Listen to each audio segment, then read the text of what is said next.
Bapak Mama jemaat Tuhan yang terkasih, salam. Salam sukacita. Kita ada di minggu ketiga, minggu Advent, minggu sukacita. Karena itu biarlah sukacita itu meluap-luap dalam diri kita. Bapak Mama, kita dalam tema perenungan pada minggu ini, yaitu menyambut Yesus dalam iman dan ketaatan. Ada dua kata kunci di sini, iman dan ketaatan. Dua hal yang saling melengkapi, dua hal yang tidak bisa dipisahkan. Dia menjadi satu kesatuan yang utuh. Kalau kita sebagai orang Kristen, kita beriman tanpa ketaatan, sonde bisa. Begitupun kita taat tanpa iman, sonde lengkap. Kira-kira begitu.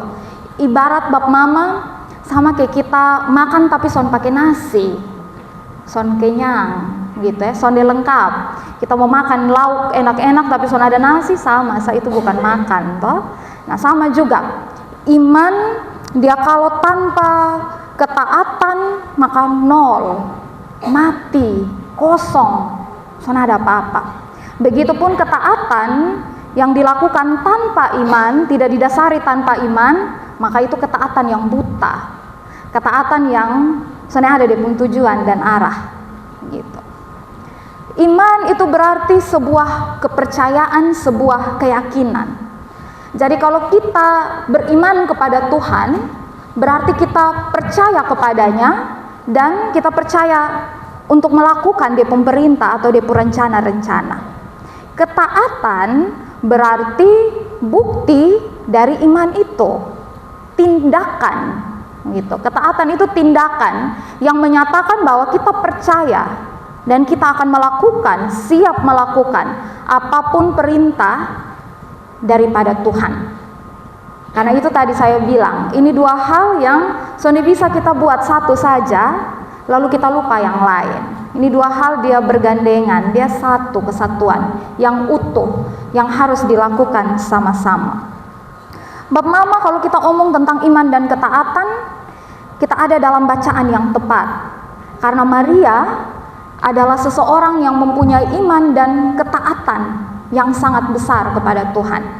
Karena itu dia dipilih, dia diberkati, dia dikaruniai oleh Tuhan.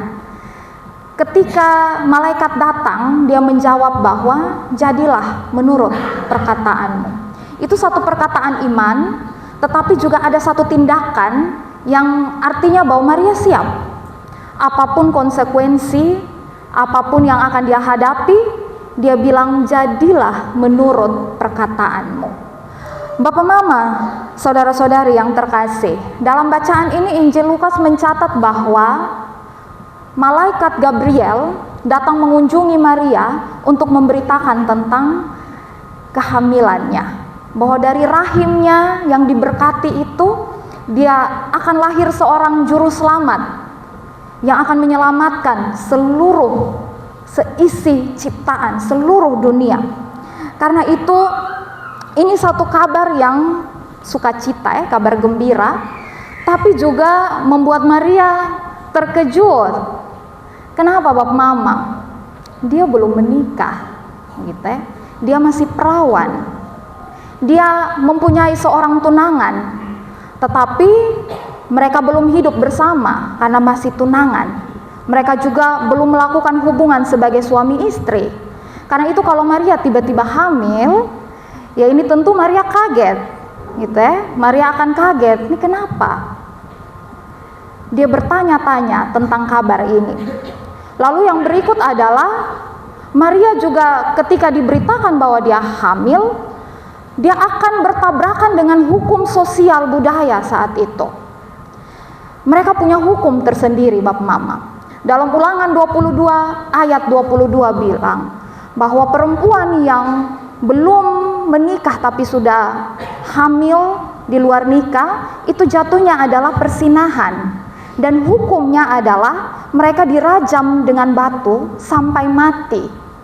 Jadi Bapak Mama, ketika Maria dengar ini kabar, ini bukan hanya tentang rasa malu dia dengan dia pun keluarga, bukan hanya aib yang dia pikul bersama dia pun keluarga nanti karena hamil di luar nikah, tapi ini berkaitan dengan hidup dan matinya Maria.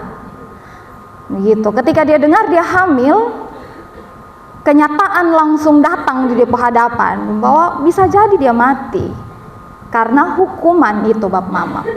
Lalu yang berikut, pikiran Maria yang lain adalah bisa jadi Yusuf jalan ketinggal dia, karena mereka baru bertunangan.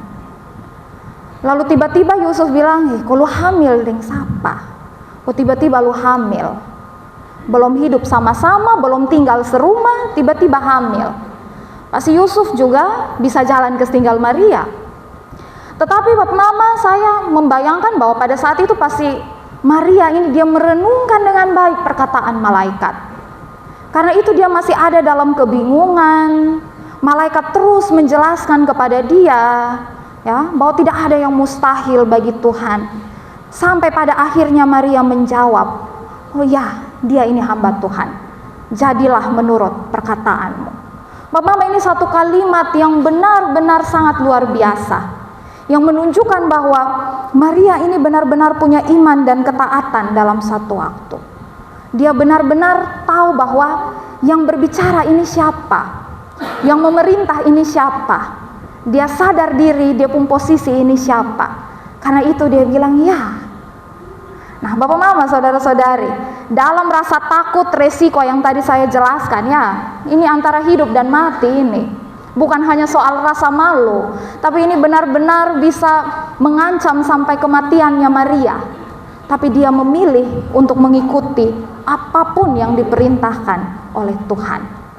Bapak Mama, saudara-saudari yang terkasih, di Minggu Advent yang ketiga ini kita belajar bahwa rencana Allah pasti yang terbaik. Amin kok Bapak Mama. Tapi kadang-kadang kita bilang sonde. Kalau kita perencana son jadi ini kita marah setengah mati. Kalau kita perencana son jadi ini kita kecewa setengah mati. Padahal kita bilang bahwa rencana Tuhan yang terbaik.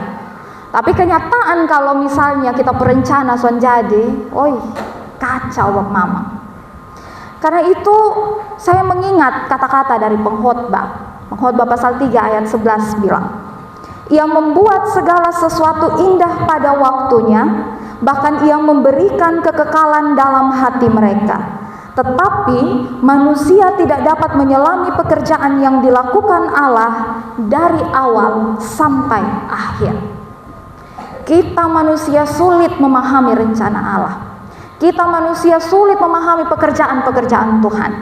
Karena itu pada akhirnya kita sampai pada kesimpulan bahwa rencana Tuhan itu tidak baik. Walaupun kita puas hati bilang rencana baik, tapi pada kenyataannya dalam praktek kita sering mengeluh. Dalam prakteknya kita sering kecewa karena rencana Tuhan yang terjadi dalam kita punya kehidupan Bapak Mama. Karena itulah kita sulit menyelami pekerjaan-pekerjaan daripada Tuhan. Tapi Bapak Mama, dari firman Tuhan ini saya mau bilang bahwa Tuhan bisa bekerja dengan cara apapun. Tuhan bisa bekerja lewat siapapun, ya, dengan cara apapun, lewat siapapun, tidak ada yang mustahil bagi Tuhan.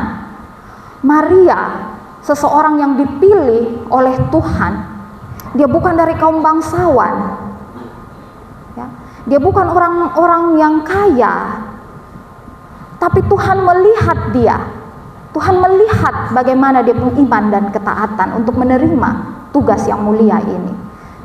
Karena itu Bapak Mama, Tuhan bisa memakai kita, Tuhan bisa memakai cara apapun untuk mewujudkan rencananya dalam kehidupan kita, supaya bisa dikatakan bahwa rencana Tuhan itu baik adanya.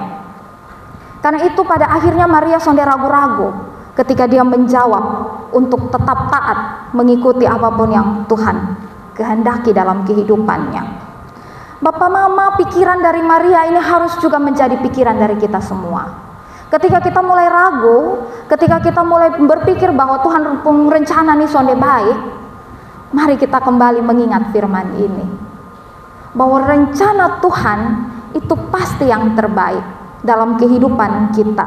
Kita harus mengikuti. Tapi kadang-kadang Bapak Mama, kita lupa diri bahwa kita ini hanya hamba. Kita bikin seolah-olah kita Tuhan. Kita pun hidup nih berlomba-lomba menjadi Tuhan di dunia ini. Hanya karena sedikit kekuasaan, hanya karena sedikit kekayaan, hanya karena sedikit hal yang Tuhan beri. Lalu kita lupa diri bahwa kita nih hamba.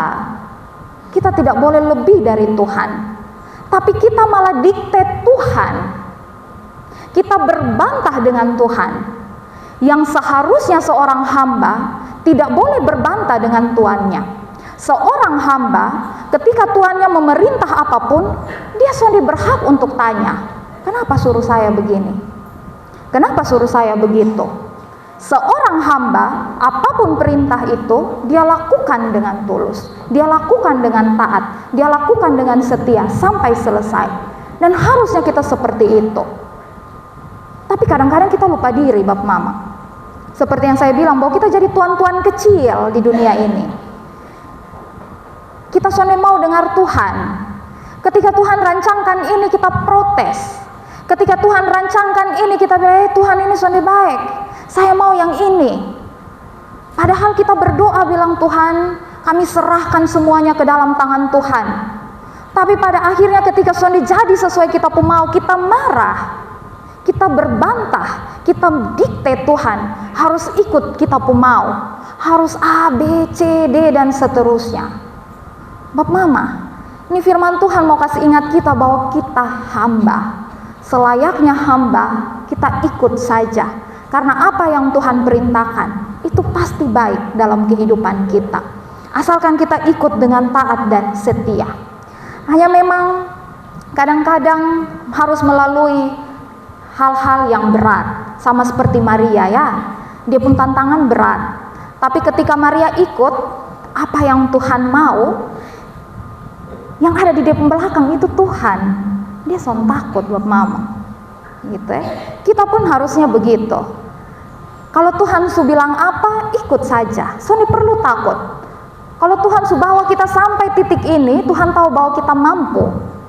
Karena itu Soni perlu takut bahwa Tuhan ada di kita belakang. Dia yang ada menuntun kita. Tuhan ada di sebelah samping kiri dan kanan kita. Dia memegang tangan kita. Dia mengangkat kita ketika kita jatuh. Dia menggendong kita ketika kita sudah berdaya lagi.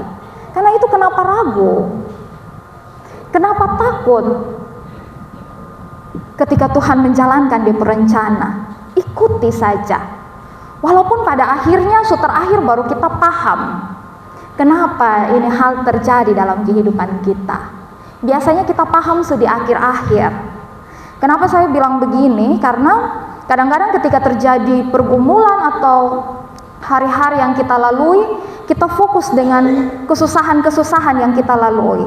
Akhirnya kita tidak melihat rencana Tuhan yang indah itu. Kita punya mata tertutup dengan segala kesusahan hidup dan kita tidak melihat keindahan yang sudah Tuhan rancangkan. Akhirnya kita bilang, Tuhan berencana, sonde baik. Ada satu cerita, ada seorang bapak yang cerita, ini tahun dia betul-betul susah setengah mati. Ya, ini tahun dia betul-betul susah setengah mati. Dia punya masalah bukan satu dua, lebih banyak sekali. Satu belum habis, muncul lagi satu. Satu belum habis, muncul lagi satu. Baik kok yang satu sudah selesai, jadi bisa agak lega sedikit baru muncul yang lain. Tapi ini seakan-akan masalah datang bertubi-tubi, rentetan masalah. Dan dia rasa bahwa dia sampai pada kesimpulan, ini tahun berat sekali untuk dia lalui. Saya mendengar dia pun cerita, dari awal sampai akhir, soalnya ada saya potong sedikit pun. Pada akhirnya saya bilang, apa yang Bapak anggap masalah itu? Sebenarnya itu cara Tuhan sedang menolong. Tapi karena kita fokus di kesusahan hati kita, kita sudah lihat cara Tuhan menolong kita. Ketika saya jelaskan, akhirnya dia bilang, oh iya ya mama, betul. Kalau Tuhan sudah bikin begini, Tuhan sudah kasih ini pergumulan-pergumulan, maka saya lebih parah lagi. Saya bilang, iya, memang seperti itu. Nah, kadang-kadang kita tidak paham, kita tidak mengerti. Tapi kalau kita mengerti, maka kita tahu bahwa kita pun Tuhan terlalu baik, sangat amat baik dalam kita pun kehidupan. Segala sesuatu yang kita anggap buruk, segala sesuatu yang kita anggap itu sebagai penderitaan, Tuhan sedang merancangkan kebaikan buat Bapak Mama. Karena itu, ketika rancangan Tuhan sedang terjadi dalam hidup Bapak Mama, jangan dulu cepat-cepat protes. Ikuti dia alur. Ikuti dia proses. Nikmati itu. Dan kita akan melihat bagaimana indahnya rencana Tuhan bekerja dalam hidup Bapak Mama. Kita lihat Maria. Apakah dia mati karena dia mengikuti Tuhan? Tidak kan? Sampai pada akhirnya Maria bisa selamat bersama dengan Yusuf dan Yesus. Maria tidak mati. Ketakutan-ketakutan, ancaman hukuman-hukuman sudah datang kepada dia Bapak Mama. Karena Tuhan punya cara yang luar biasa untuk menolong dia. Karena itu Bapak Mama, kalau Tuhan suruh rencana apapun itu, dia juga akan mendatangkan kebaikan-kebaikan dalam kehidupan kita sampai selesai. Karena itu pada akhirnya Maria berhasil dengan baik, ya. Dia mendapat berkat yang luar biasa karena dia mendengar dan mengikuti. Coba saja kalau dia sontaan, coba saja kalau dia bangun lari, maka dia tidak mungkin diberkati. Tapi ketika dia mengikuti dengan taat, dia percaya bahwa Tuhan yang suruh pasti sonde bawa dia dalam celaka. Tuhan yang perintah ini pasti sonde buang dia dalam kebinasaan. Tuhan yang memerintahkan pasti akan pegang dia pun tangan dan lalui semuanya dengan baik. Kita pun juga harus punya iman itu Bapak Mama, bahwa Tuhan yang memberikan kita berbagai pergumulan-pergumulan dalam kehidupan, Tuhan yang sama yang akan pegang tangan kita. Dia yang akan menopang kita untuk melalui hari-hari sulit dalam kehidupan kita. Karena itu jangan lihat sulitnya, tapi lihat rencana Tuhannya. Kalau kita lihat dengan baik, kita percaya, kita lihat dengan kacamata iman, maka kita akan melihat bahwa ternyata semua yang Tuhan buat baik bagi saya. Bapak Mama, saudara-saudari yang terkasih dalam Tuhan kita Yesus Kristus, yang kedua, firman Tuhan mengajar kita untuk taat, belajar taat. Ketaatan itu tidak datang instan. So, bisa hari ini kita bilang, Tuhan saya mau taat, lalu kita jadi taat. Perlu belajar. Belajar itu berarti perlu waktu yang lama. Saya mengingat firman Tuhan dalam Ibrani pasal 5 ayat yang ke-8 bilang, dan sekalipun ia adalah anak, ia telah belajar menjadi taat dari apa yang telah dideritanya. Bapak Mama, Yesus belajar taat dari apa yang dideritanya. Dalam doanya Bapak Mama ingat, dia bilang, kalau bisa ini cawan lalu daripada dia. Ketika dia bergumul, dia pun peluh itu berubah menjadi darah. Dia ketakutan menghadapi rencana bapaknya. Dia ketakutan. Tapi pada akhirnya di akhir doanya dia bilang, jadilah menurut kehendakmu. Bapak Mama, Yesus sendiri belajar taat untuk menghadapi rancangan Allah bagi dirinya. Tapi ketika dia taat, Filipi bilang taat sampai mati, mati di kayu salib. Dia membawa dia membawa sukacita, ya, dia membawa keselamatan bagi semua kan, karena ketaatan itu. Bayangkan kalau dia bangun lari, bayangkan kalau dia bilang Tuhan ambil ini cawan, Sone mau lagi, terlalu berat, ini salib yang harus dipikul, penderitaan yang harus dilalui. Maka kita sudah selamat Bapak Mama. Tapi karena Yesus belajar taat sampai mati, maka hari ini kita mendapat berkat. Kita semua diberkati oleh Tuhan. Bapak Mama, belajar taat itu berat, karena selalu diikuti dengan tantangan-tantangan. Apakah kita akan tetap taat ataukah kita berpaling? Misalnya saja Bapak Mama, ketaatan itu selalu datang dengan pilihan-pilihan yang kecil-kecil. Tapi pilihan-pilihan itu saling bertentangan. Misalnya kita mau sabar ataukah marah. Kita mau belajar untuk sabar, tapi ada hal-hal yang bikin kita marah. Mana yang kita pilih? Kita mau berubah menjadi orang yang lebih baik, tapi di satu sisi orang-orang di sekitar kita anggap kita tidak bisa berubah, anggap kita ini orang jahat. Mana yang kita pilih? Kita tetap berubah menjadi lebih baik, atau kita ikut omongannya orang? sudah leko orang son percaya, jadi biar sejahat seterusnya saja. Soalnya apa-apa, son jadi berubah sudah. Begitu. Apakah kita memilih mengampuni, ataukah kita memilih mendendam karena begitu jengkelnya, begitu bencinya kita dengan orang-orang di sekitar kita? Apakah kita memilih untuk setia dalam pernikahan, ataukah dengan banyak godaan di luar sana kita memilih untuk selingkuh? Apakah kita memilih untuk diam, ataukah kita memilih beribut berkelahi terus setiap hari? Apakah kita memilih untuk tutup mulut kita, ataukah kita membuka mulut untuk menyakiti orang lain? Apakah kita memilih untuk di kantor kerja yang jujur, tapi sambil melihat kawan-kawan sekantor tidak ada yang jujur? Berarti kita sendiri nih yang jujur. Apakah dalam pelayanan kita berani menyatakan suara kebenaran ketika kita melihat ada kesalahan? Ataukah diam-diam kita tutup mulut karena takut kalau kita omong orang langsung datang serang kita?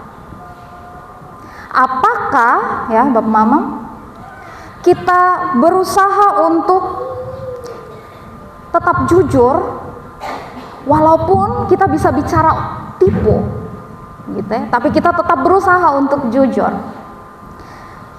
Apakah kita bisa memberkati orang lain walaupun kita pun dompet sekosong, kita pun makanan terbatas?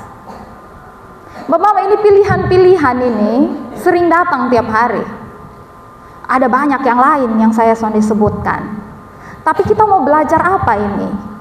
Mau taat atau sonde? Nah, ketaatan dimulai dari hal-hal kecil seperti itu. Jangan bilang ketaatan itu untuk hal-hal yang besar. Jangan pikir dulu yang besar. Kalau yang kecil saja kita belum setia.